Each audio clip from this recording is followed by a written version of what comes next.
Shalom, selamat pagi Bapak Ibu yang terkasih dalam Tuhan Yesus Kristus. Kita bersyukur kembali pagi hari ini Tuhan memberikan kesempatan bagi kita semua untuk kita dapat menjalani satu hari lagi. Tentunya kita akan jalani bersama-sama dengan Tuhan.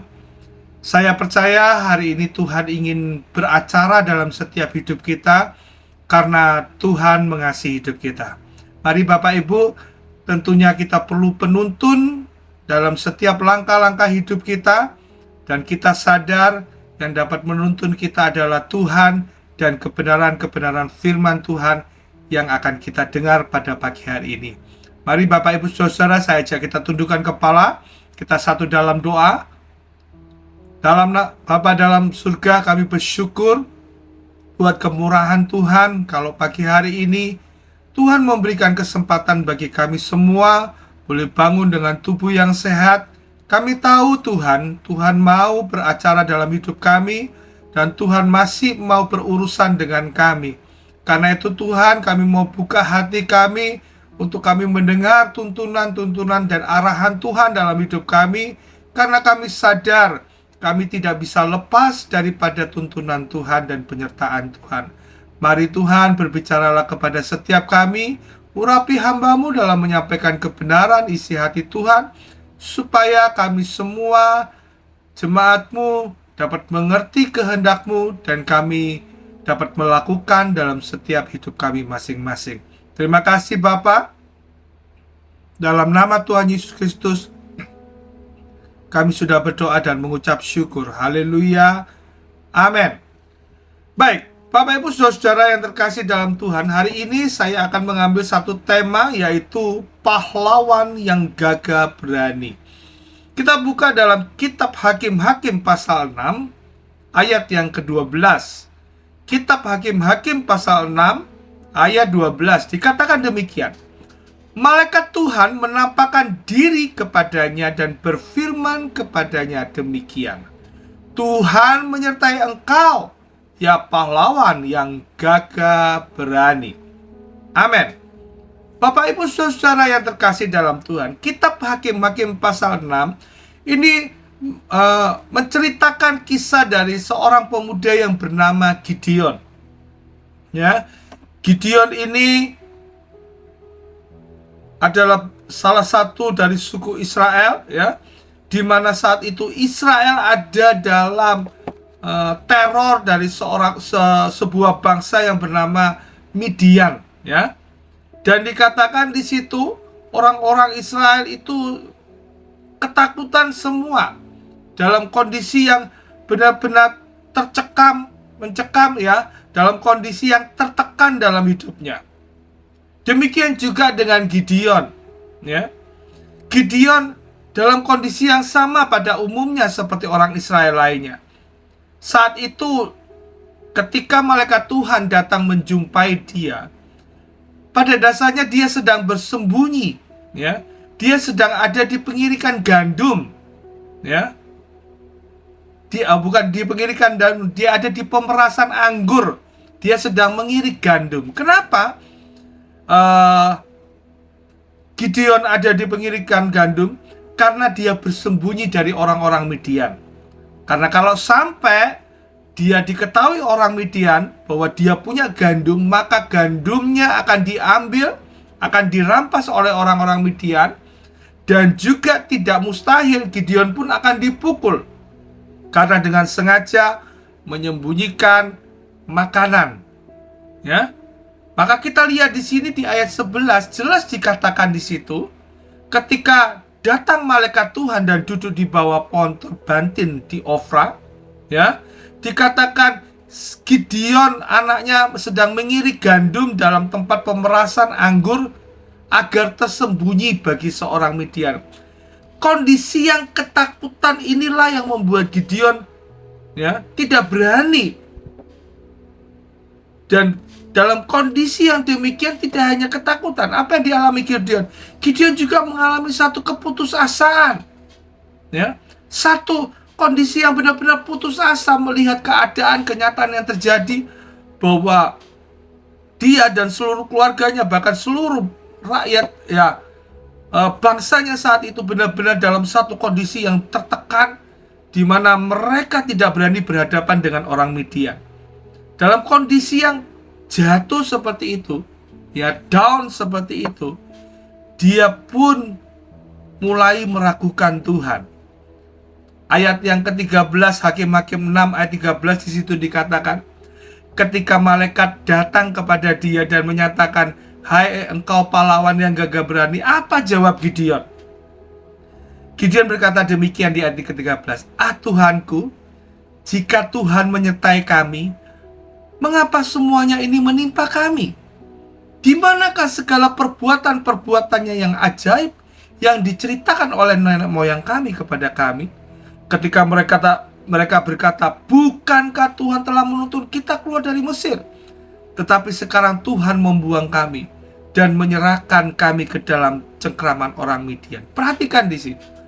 Dalam kondisi ketakutan, bersembunyi, putus asa, tertekan, ya, maka kadangkala manusia mulai meragukan Tuhan, keberadaan Tuhan. Apakah Tuhan itu ada? Apakah Tuhan itu adil atas hidupnya? Kenapa banyak peristiwa yang tidak enak menimpa dia? Demikian juga yang terjadi pada Gideon. Dia selalu mendengar cerita, ya, dari para nenek moyang yang dikatakan di situ, bagaimana Tuhan dengan caranya yang ajaib membawa Israel itu keluar dari Mesir, dituntun keluar dari Mesir, ya. Tetapi yang dilihat Gideon, keadaan yang dilihat Gideon saat ini tidak sama seperti apa yang diceritakan oleh nenek moyang mereka. Gideon tidak merasakan bahwa Tuhan campur tangan menolong mereka dari orang-orang Midian.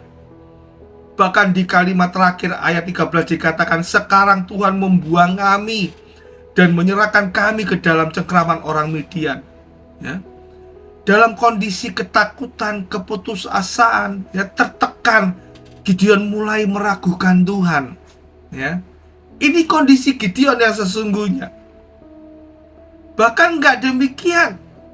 Ketika Tuhan sudah mulai menekankan kepada Gideon bahwa dia akan mengutus Gideon, ayat 15 Gideon mengatakan demikian. Tetapi jawabnya kepadanya, "Ah Tuhanku, dengan apakah akan kuselamatkan orang Israel? Ketahuilah, kaumku itu adalah yang paling kecil dari suku Manasye, dan aku yang paling muda di antara kaum keluargaku." Ya, kondisi Gideon yang berikutnya tidak hanya dalam ketakutan, keputusasaan, tertekan, dan dia mulai meragukan Tuhan. Dia juga menyadari bahwa dia itu double minoritas, ya. Dari suku Manasye, suku yang paling kecil dikatakan, ya, minoritas yang paling kecil. Dikatakan bahkan dia ini orang yang paling muda di antara kaum keluarganya. Sudah sukunya paling kecil, di dalam keluarganya Gideon ini yang paling muda.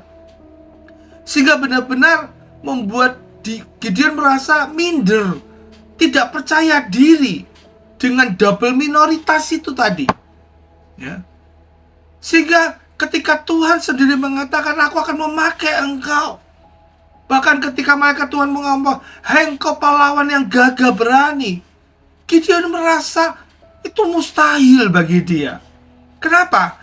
Karena saat itu tadi saya katakan, Gideon ada dalam kondisi keadaan yang ketakutan, putus asa, tertekan, ya.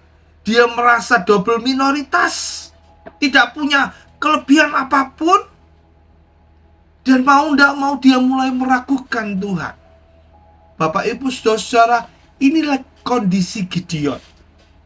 Berapa banyak dari kita pernah mengalami kondisi seperti Gideon. Bahkan mungkin hari-hari ini kita ada dalam kondisi Gideon ini. Kita ada dalam kondisi ketakutan, kita ada dalam kondisi keputusasaan, kita ada dalam kondisi tertekan, ya. Kita merasa tidak berdaya sedikit pun. Bahkan kita mungkin merasa, kok Tuhan gak jawab doaku? Kok Tuhan jauh? Katanya Tuhan baik, katanya Tuhan luar biasa, tapi kok dia jauh, gak jawab doaku? Mungkin bagi beberapa dari kita ada dalam kondisi seperti yang Gideon rasakan. Tapi kita akan mendengarkan kebenaran firman Tuhan. Tuhan tidak pernah salah atas hidup kita. Sama seperti Tuhan berkata kepada Gideon, "Hai pahlawan yang gagah berani." Maka hari ini pun saya mau katakan, Tuhan pun berkata kepada setiap kita, "Hai engkau pahlawan yang gagah berani."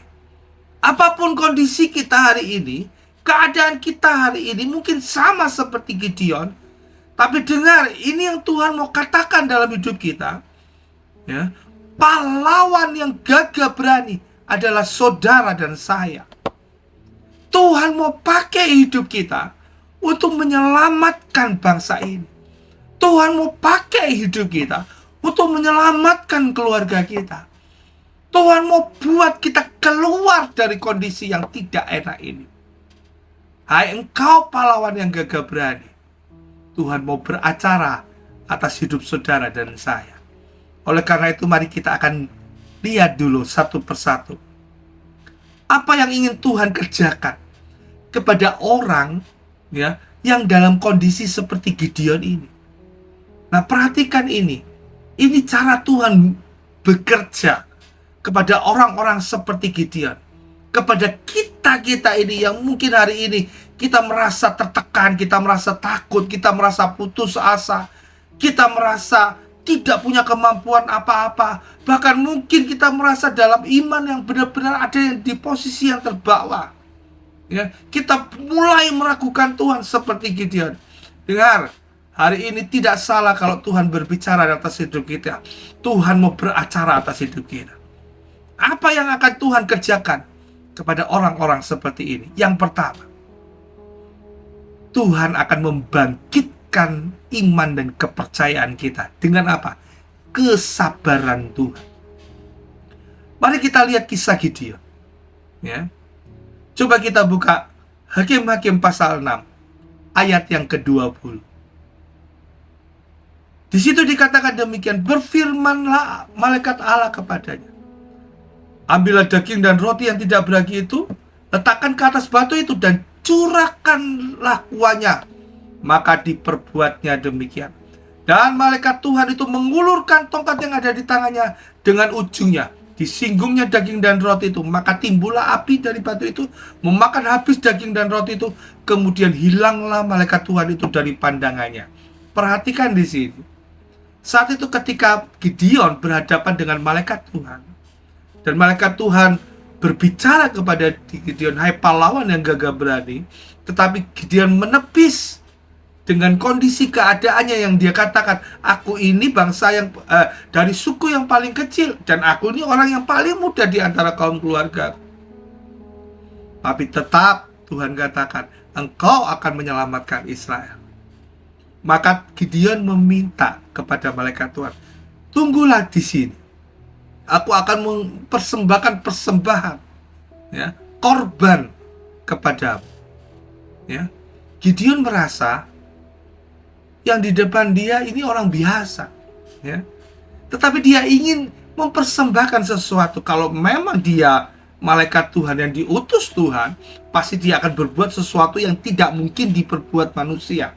Oleh karena itu Gideon mengambil itu tadi daging roti, ya, dan mulai meletakkan itu di atas batu, ya, membawa itu kepada malaikat Tuhan. Dan malaikat Tuhan ayat 20 dikatakan, letakkan itu semua di atas batu, taruh kuahnya semua. Kemudian apa yang dilakukan malaikat itu? Dengan tongkatnya diulurkan, tongkat itu menyentuh daging dan roti, dan seketika itu juga timbullah api dari batu itu dan makan habis daging dan roti. Ketika Gideon melihat hal seperti itu, sesuatu yang tidak mungkin dilakukan manusia, Gideon mulai percaya imannya, ya, mulai percaya imannya, tapi belum bertumbuh besar. Bahkan kalau kita lihat ayat 37, dia mulai bertanya kembali, Tuhan benarkah aku yang engkau utus? Maka dikatakan, kalau memang benar, aku mau minta bukti, minta tanda dari Tuhan. Ayat 37 dikatakan, aku akan membentangkan guntingan bulu domba Apabila hanya di atas bulu domba itu ada embun, dan di sekeliling bulu domba itu tidak ada embun kering, maka aku tahu engkau mau aku menyelamatkan orang Israel dengan perantaraanku. Ya. Dikatakan dia meminta kepada Allah tanda, bukti kalau memang dia yang dipakai. Ya. Dan apa yang Tuhan katakan? Tuhan lakukan apa yang menjadi permintaan Gideon. Benar, bulu domba itu benar-benar basah, sementara yang sekelilingnya itu kering. Tapi gak cukup sampai itu, dia bertanya lagi, Tuhan sekali lagi, aku minta tanda. Aku minta tanda sebaliknya. Sekarang yang tadi bulu dombanya yang basah, sekelilingnya kering. Sekarang bulu dombanya yang kering, sekelilingnya basah. Dan apa yang terjadi? Keesokan harinya lagi, apa yang diminta oleh Gideon, Tuhan jawab. Bapak Ibu, sabar ya Tuhan itu. Ya, memberikan tanda untuk membangkitkan iman kepercayaan kita. Betapa sabarnya Tuhan membimbing kita. Ya, betapa sabarnya Tuhan ingin supaya kita percaya. Ya, tetapi seringkali kita tidak memahami kesabaran Tuhan ini.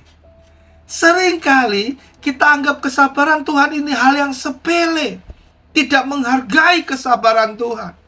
Saya mau katakan kepada kita, kalau mau hidup kita berubah, kalau mau hidup kita berubah dan Tuhan mau pakai hidup kita, apa yang Tuhan kerjakan dalam hidup kita dengan kesabarannya untuk membangkitkan iman kepercayaan kita. Dengarkan ini jemaat Tuhan. Responi ini dengan benar. Ya. Betapa sabarnya Tuhan untuk menunggu kita, membangkitkan iman dan kepercayaan kita. Kalau kita sudah melewati banyak hal-hal yang baik yang Tuhan kerjakan dalam hidup kita, jangan kita buang pengalaman itu. Biarlah pengalaman kita dengan Tuhan yang melihat kenyataan betapa Tuhan baik hidup kita, harusnya itu membangkitkan iman kepercayaan kita. Itulah kesabaran Tuhan dalam membangkitkan iman kepercayaan kita. Tuhan mau kita sadar, ya, sadar bahwa betapa sabarnya Tuhan menunggu kita bertumbuh dalam iman dan kepercayaan. Karena itu Bapak Ibu Saudara-saudara, kalau kita mau lepas dari kondisi awal kita yang tertekan, yang penuh dengan ketakutan, ya, penuh dengan keputusasaan, minder, ya, dan mulai meragukan Tuhan, mari ingatlah kembali apa yang sudah Tuhan kerjakan dalam hidup kita, apa yang sudah Tuhan lakukan dalam hidup kita.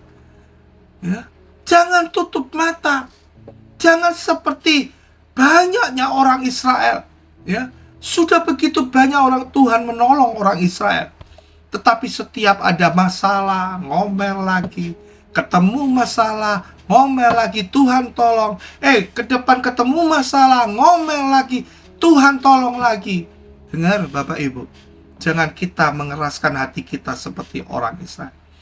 Tapi biarlah apa yang sudah Tuhan kerjakan dari masa lampau kita, masa lalu kita, kita mau melihat betapa Tuhan itu dahsyat dan mengasihi setiap hidup kita. Seharusnya hal itu membuat iman kita semakin berdiri teguh di dalam Tuhan. Ya, hal yang pertama yang Tuhan ingin kerjakan bagi kita yang mengalami kondisi seperti Gideon awalnya, Tuhan mau bangkitkan iman dan kepercayaan kita. Dan apa yang dikerjakan Tuhan dalam hidup kita dengan penuh kesabaran, lihat itu, perhatikan itu, dan taruh itu dalam hati kita, supaya iman kita bangkit kepada Tuhan. Ya Bapak Ibu, satu dulu, apa yang Tuhan kerjakan supaya kita pulih. Tuhan ingin membangkitkan yang pertama, iman dan kepercayaan kita. Bukan masalahnya dulu yang diselesaikan, tapi iman kita yang harus dibangkitkan. Kepercayaan kita lah yang harus dibangkitkan. Kalau kita melihat bagaimana Tuhan melakukan banyak mujizat, ya, justru Tuhan melakukan dari iman kepercayaan yang dimunculkan, ya. Sehingga dengan iman kepercayaan itu Tuhan bekerja dari iman orang tersebut, ya. Bapak Ibu Saudara, kalau mau lepas dari kondisi keadaan yang terpuruk, kita harus bangkitkan iman percaya kita kepada Tuhan. Dia sabar menunggu kita supaya kita bangkit kembali.